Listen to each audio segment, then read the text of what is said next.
Tape was recorded live at the conference and produced by the Sound of Knowledge Incorporated. Welcome to Black Hat Briefings 2000, held July 26th through the 27th in Las Vegas, Nevada.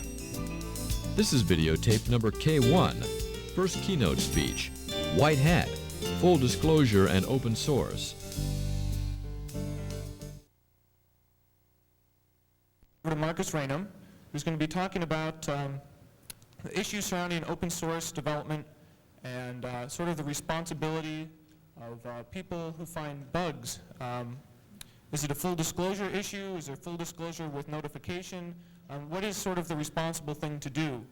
And this issue's been boiling up for about a year or so.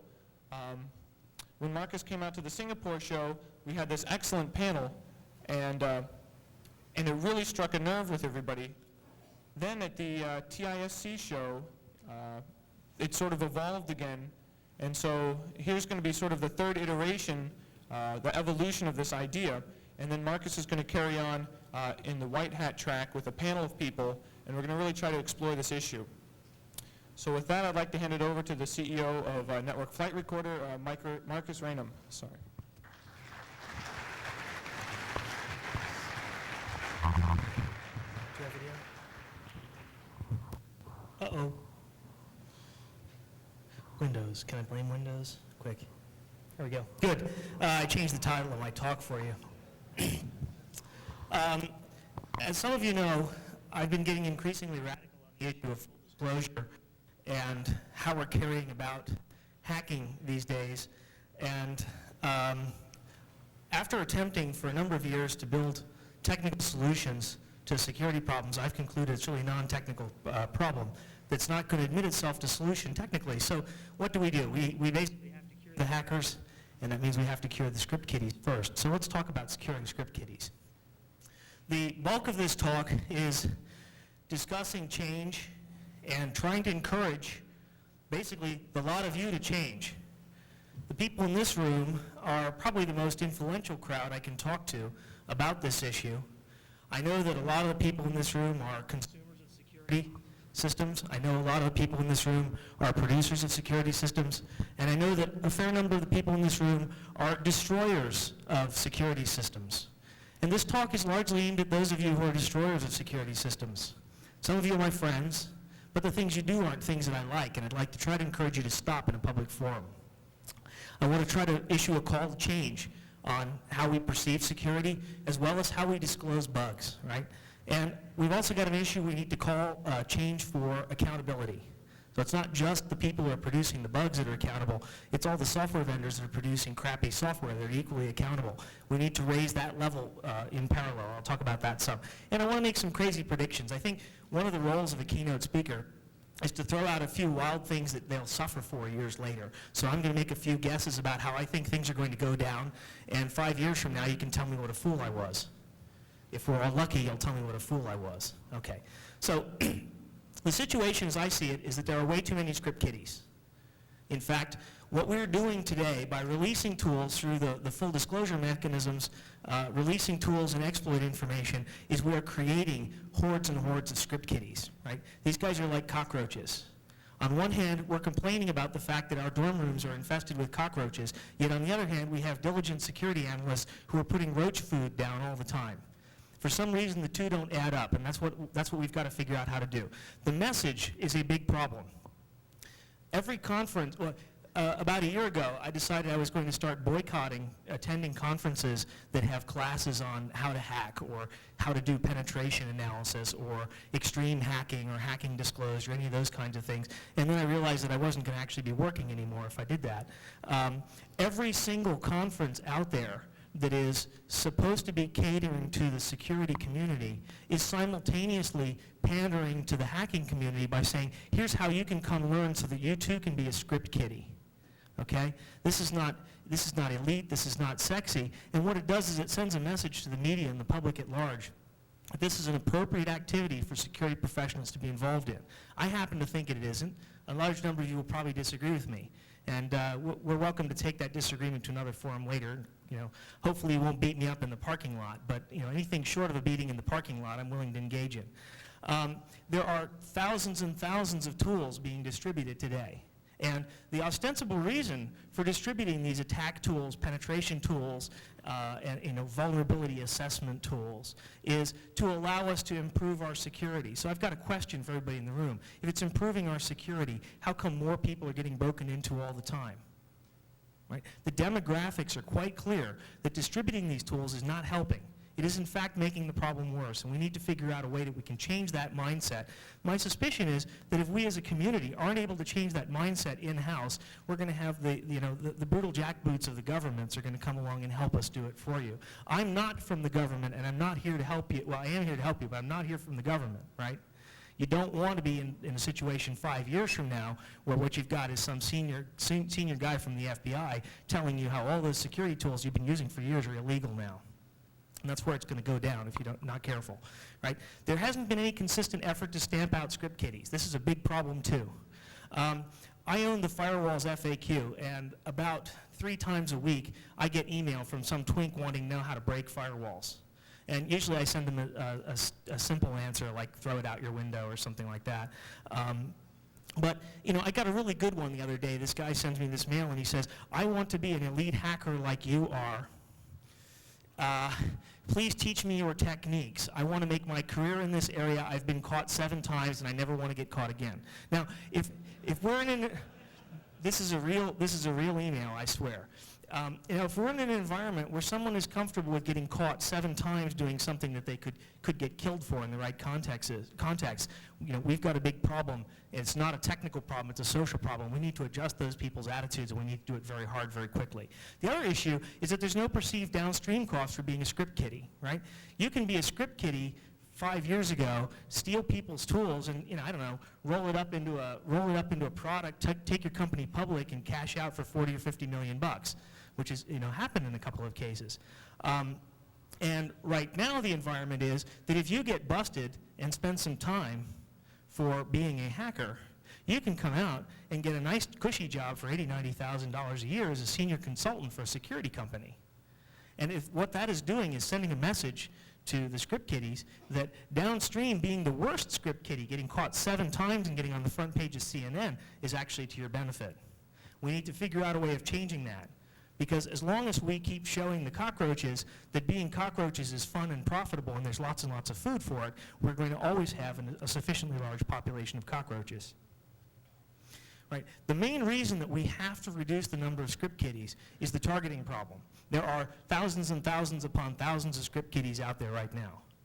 The number of hackers that are actually dangerous, that are causing problems, although if you ask them, they'd say they're just doing it for fun, but the numbers that are actually causing problems is a relatively small percentage of the overall hacker population.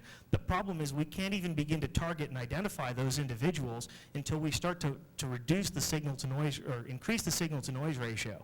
There are so many script kiddies probing our networks today, we can't even really tell what constitutes a legitimate attack. You look at your typical website, it's going to get scanned 20 or 30 times a day by some guy who just downloaded a back orifice client or something like that, and it's just randomly trying IP addresses. We have to change that, because otherwise we're not going to be able to quantify, 1, the size of the real threat, and 2, the talent level of the real threat. So what we have to do is change perception. The good news is that the public at large, I believe, is changing their perception of hacking. This conference and DEF CON following have an awful lot to do with the public perception of hacking.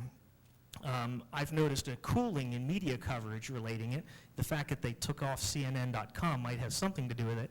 But biting the hand that feeds you isn't a good idea, guys. Anyway, I believe the public at large is getting sick of hacking. With the number of broadband to home connections and persistent connections, we've got a new class of security problems. It's no longer your company's IS department that has got a problem with people getting into your firewall. Now it's people whose individual home systems have been gotten into, and people are starting to get upset. I believe there's a class action lawsuit filed recently about a DSL provider not giving adequate warning about security problems. It's starting to happen. Joe Average is starting to wake up and realize that the hackers and the script kiddies are not his friend. And what generally happens in America when Joe Average gets woken up is he lashes out in anger by calling up congressmen and so forth, and you get stupid knee-jerk legislation out of Washington. So unless we can clean this problem up or do something positive and effective, we're going to have Washington helping us with knee-jerk legislation. Either way, I think it's going to get worse before it gets better. But either way, the situation's going to have to change once Joe Average gets involved. The big problem is, for us security guys, is we have to protect everything in order to succeed. And part of the mindset change that I'm trying to encourage people to get lawmakers, policymakers to recognize is essentially what we're dealing with is an unbounded sized army of non-ideological terrorists. That's what it boils down to. And that's, by the way, how Joe Average starts to perceive the thing. Why are these people doing this to me? Why are they out to get me? What did I do wrong? And how can I find them and kill them? Okay? Don't laugh. Don't laugh. Joe Average will kill you if he catches you, some of you guys. The situation is that we good guys have to defend everything. I started my career in security building firewalls. The idea of building firewalls was to make it so that there was a single point of attack that we could defend very closely. Things have become so distributed that you can no longer defend any one single point. You have to defend all of them. And just like the situation of being, an anti-terrorist force for government, all you have is the bad guys to be able to put one bomb in one garbage can any place in any of the cities in any of the thousands of square miles of your country, and they have won. So how do you fix it? The only way to fix it, unfortunately, is to take the battle to the enemy. And this is what I've been preaching for about a year. It's starting to lose me some friends, but that's kind of life. In order to address terrorism, you cannot defend all the points. And about, would have been the late 1980s, the governments of the world realized this. And they basically gave up on policing individual checkpoints and simply focused on tracking down and eradicating terrorists. That's where you got situations like Red Brigade's terrorists being machine gunned in the streets by the French police and stuff like that. I don't think that you're going to have, if you're a hacker, I don't think you're going to have to worry about getting machine gunned in the streets by the French police. But I predict that within the next 5 years, you're going to have problems with AT&T's lawyers coming down on you. And if I ever manage to make enough money that I can have lawyers on retainer, at least you'll have my lawyers coming down on you. So the situation as it stands, and a lot of this is tied into the full disclosure debate. We Americans have got a tremendous love of freedom of speech. I certainly do. I support our right to free speech and our love of free speech. Unfortunately, we tend to exaggerate free speech irresponsibly until some sort of dose of reality snaps us back. And right now, free speech and computer security has created this gigantic gray area in which people are completely comfortable carrying out extremely irresponsible actions. Right now, there are a lot of people, and some of you are in this room, who sit on both sides of the fence. You make your money as a security expert, and you go home at night and you write hacking tools and distribute them on the web. And you know who you are. Right? And if your customers knew who you were, they'd kill you. That's going to happen. And it's part of the counter-terrorist model. Right? The other thing that you do when you switch into a counter-terrorist model of dealing with a social problem is you have to attack the supply chain, if you will, of the terrorists. You have to not only go after the terrorists, you have to go after the weapons dealers. So again, my prediction here is that those of you who are weapons dealers and support groups for hackers are going to find yourselves in trouble. Okay, so I believe that the comfortable gray area is going to get reduced into a fairly narrow line, and that narrow line is going to be bounded by, essentially bounded by case law from civil litigation. I also believe that what's going to happen, although I could be wrong on this one, is that eventually the community is going to wise up, and those of you who are smugly giggling about your careers as ex-hackers when you go out to become security consultants are going to find it more difficult to get jobs as legitimate security analysts. I certainly could be wrong about that one, but I hope I am. I hope I'm not, anyway. Now, the way that full disclosure is being practiced today, I believe, is self-defeating. Right? If you've got the right to free speech and you abuse it by shouting fire in a crowded theater, people will take that right to free speech away from you. Even though we've got a First Amendment in the United States, there are lots and lots of cases where you cannot say whatever you want in whatever context. Right? So it's worth being careful about. And right now the way that full disclosure is being done is essentially it's creating armies and armies of script kiddies. By saying, look, here's a new hack in Microsoft's blah, blah, blah, and here's how you can use it, and by the way, here's a tool that you can point and click and use to take down somebody's website. what you're doing is the equivalent of shouting fire in a crowded theater, because shortly thereafter, script kiddies, who are totally unrelated to you, will be taking down websites. The question there becomes one of liability, right? The other piece of the ideology of full disclosure is that it's going to somehow improve the state of security by causing vendors to issue bug fixes more frequently and causing vendors to take the quality of their products more seriously. And all I have to ask you in response to that observation is, do you think that's what's actually happening? I don't see any improvements there. We'll talk about that more in a second, right? There's not really a whole lot of appreciable impact on bug report turnaround times. So what we've got here is the way that information seems to flow today in the full disclosure environment, right? Someone finds a flaw, the flaw exists, but it is not yet found. And as somebody who's written security products, I can tell you every product I've ever written's got security flaws in it. And it wasn't because I was trying to have security flaws in it, it's because I'm a human being. Every single software product out there has got a security flaw in it. It just hasn't been found yet. So everything out there has a flaw. It becomes a vulnerability when someone goes to the effort of finding it. And there are two kinds of motivations for finding it, right? One is they're trying to do harm, and two is they're trying to do good. And the question is, which one are you trying to do and in which case? The exploit happens when somebody builds something to actually trigger the vulnerability, and somehow vulnerabilities get disclosed. I've run across cases where there have been vulnerabilities that really have never gotten disclosed. Hopefully none of them are in my products, but that could happen too. Vulnerabilities eventually get disclosed, and the way that they get disclosed seems to be, a tool gets created right away in the full disclosure model, and the tool gets distributed to script kiddies.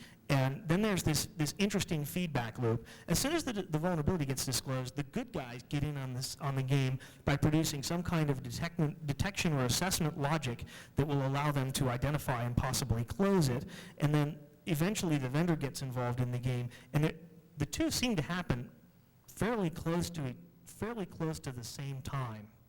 The interesting problem is the issue down in the lower right-hand corner, which is when do the users actually install the patch?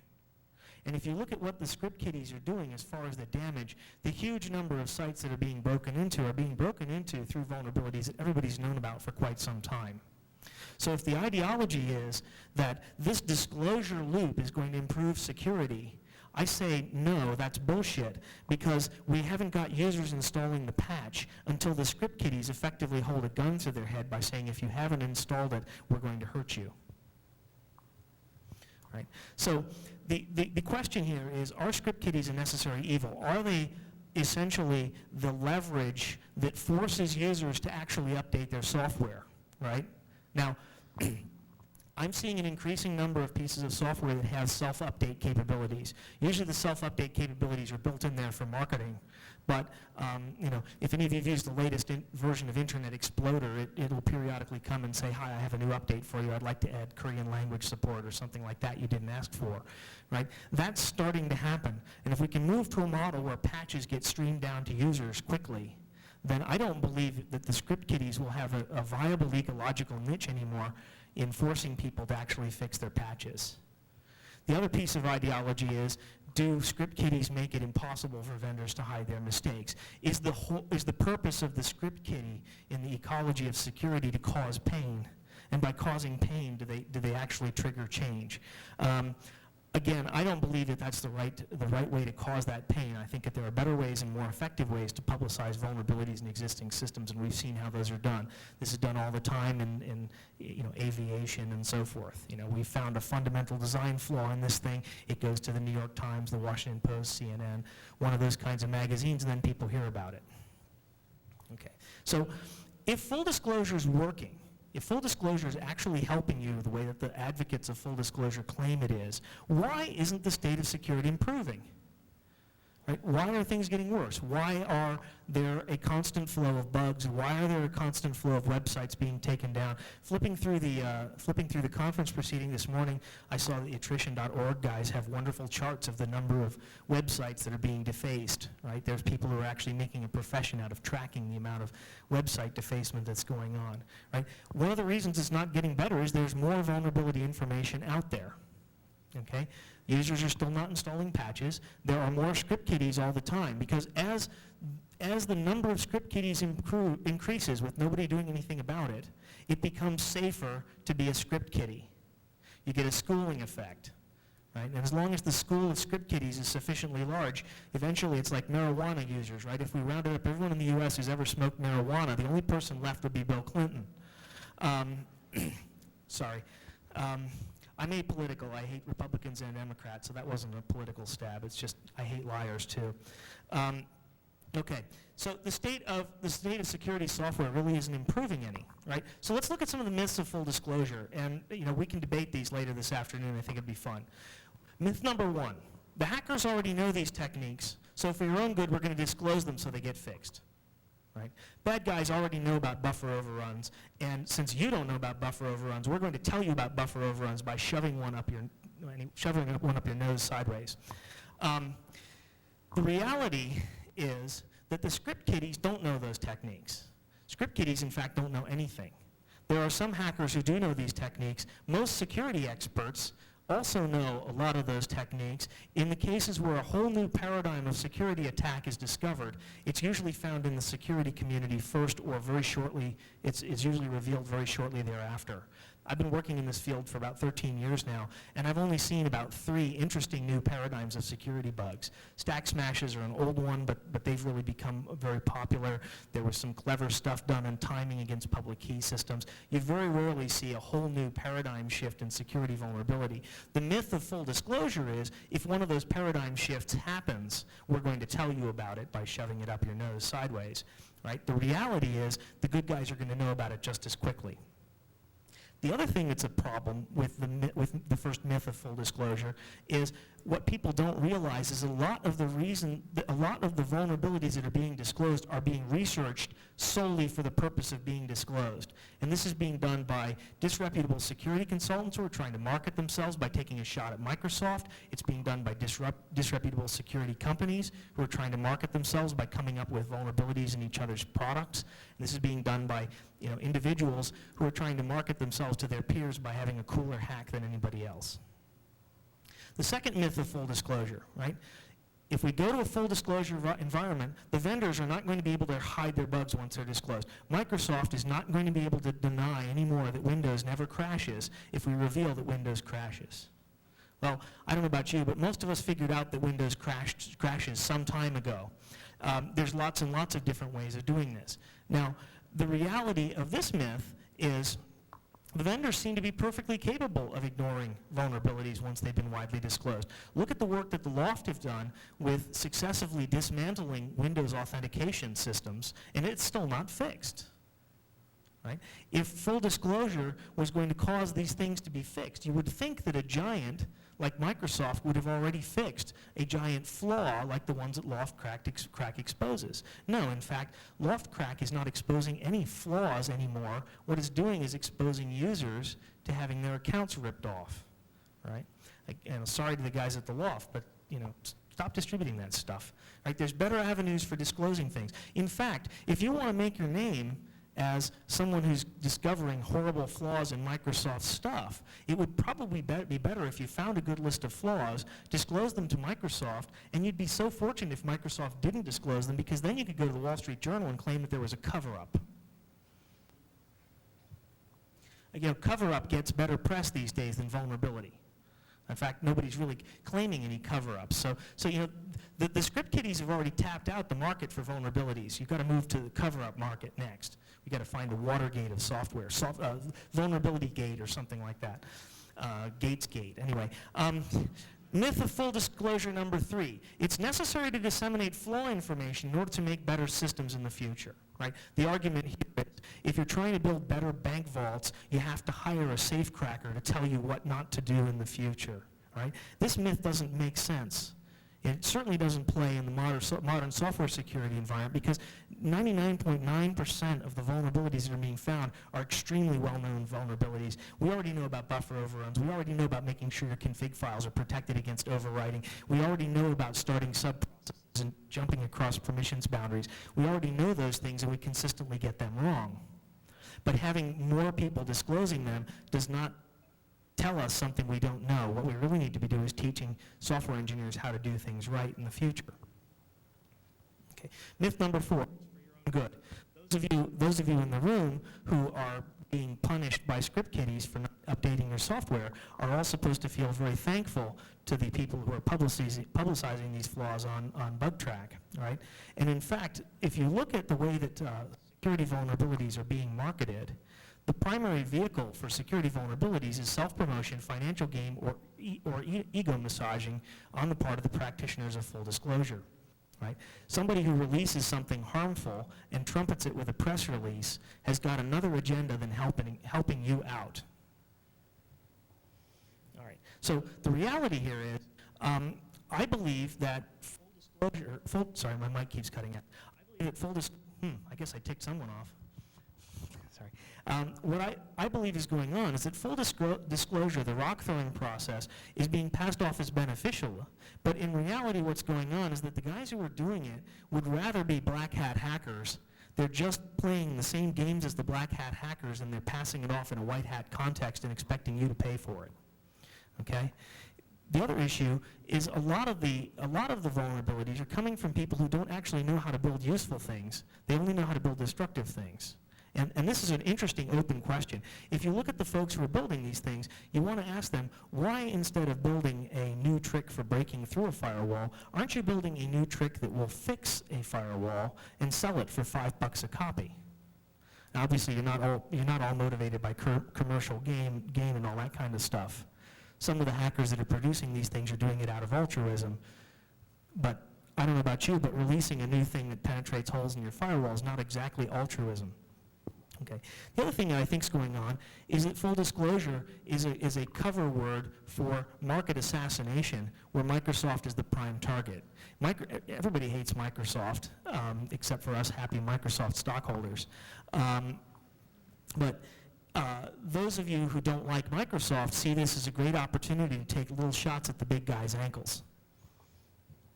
Okay, so the challenge is, for those of you in this room who produce tools, for those of you in this room who release vulnerability information, for those of you in this room who promote new hacking techniques, why don't you build something? Why don't you build something useful? Why don't you come over on my side, where I stand, trying to build things that you guys have been attacking, and see what it feels like? Why don't you try to build your best and let the other guys take a shot at it? Show how good you are, rather than how bad other people can be, right? Build a better firewall, build a secure browser. Build an intrusion detection system. If you're so hot at finding holes, you should be very good at finding hackers, right? Build a secure operating system. Then you'll truly understand the pain that the guys at Microsoft feel. Build something productive and something worthwhile in the community. Those of you who are consumers of security products and security information, put the inverse hat on. If you see somebody throwing stuff at you, if it doesn't pass these litmus tests, if it's not productive, if it's not worthwhile, ask yourself, what is this person's hidden agenda, and why are they giving me this thing? Okay? That being said, I'm not just blaming the script kiddies. I'm not just blaming the hackers. We've got to raise the level of accountability on both sides. The problem is we can't raise the level of accountability until we start to address some of the social issues, right? The people who are releasing the tools and exploits are going to have to be held accountable for the consequences of their actions. I don't believe that in a couple of years it's going to be acceptable anymore to post a tool and say, hey, I just published this tool, and it's not my fault if someone's website gets broken into using it. I don't think that argument's going to hold up very much longer. The flip side is, I believe that vendors are going to wind up being held accountable for their actions if you can prove culpable negligence by not fixing a problem. So for example, if Microsoft were sitting on a security hole, like the guys in the full disclosure debate seem to think that they do, right? If Microsoft were sitting on a security hole and burying that fact for months, and someone is able to prove that they were doing it, that's a wonderful fuel for a class action lawsuit. I don't think they're stupid enough to do that. Okay, so some predictions. I believe that the public are going to get sick of this situation within the next 5 years, and we're going to switch over to a counterterrorism model. I believe we're going to start persecuting hackers, and essentially it's going to turn into a witch hunt. That's a guess. Second prediction. I believe that authors and distributors of attack tools are going to wind up on the receiving end of high-dollar civil liability lawsuits.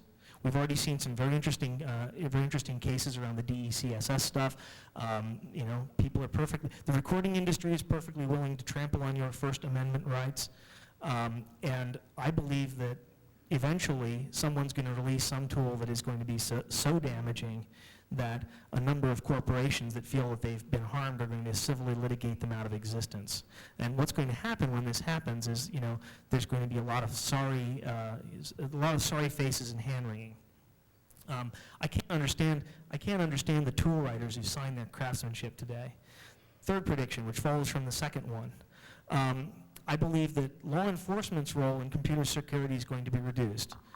My apologies to those of you in this room who are Secret Service and FBI agents, but you guys are too busy, okay? My lawyers can take care of protecting me just fine. So if I can identify the person who's causing me material harm, I will simply sue them in a civil litigation, which is going to actually have a better chance of recovering some money and some damages from them and hurting them because the standards of evidence are different. And I predict that that's what's going to wind up happening. Prediction number 4, if number 3 happens, right, the gray area in which many of you are comfortable playing is going to get turned down into a very, very thin line. Just like the individuals who today write, quote, mayhem manuals, end quote, they're very, very cautious about what they say and put all kinds of, you know, legal disclaimers about don't try to actually build a bomb from this, et cetera, et cetera, et cetera. I think that's going to get shrunk down to the point where there's really no ecological niche in which you can survive. So the conclusion here, I think we're at the end of the first stage of the internet security area. The stages of the internet security era went like this. The first phase was what me worry. Nobody really cared about computer security. The second stage was the firewall era. Everybody hunkered down behind their firewalls and tried to keep the bad guys out. The third stage is going to be counterattack. Hunker down behind your firewall and open up on them with a sniper rifle if they come within range. So I think you're going to start seeing, you know, .coms are going to have lawyers on retainers just to persecute hackers. At least I hope so, anyhow. A closing point to ponder for those of you out in this room who are tools developers and tools writers, okay? The Huns did not know how to build Rome. They only knew how to destroy it. The tools writers and the hackers don't necessarily know how to build a firewall. They only know how to break firewalls.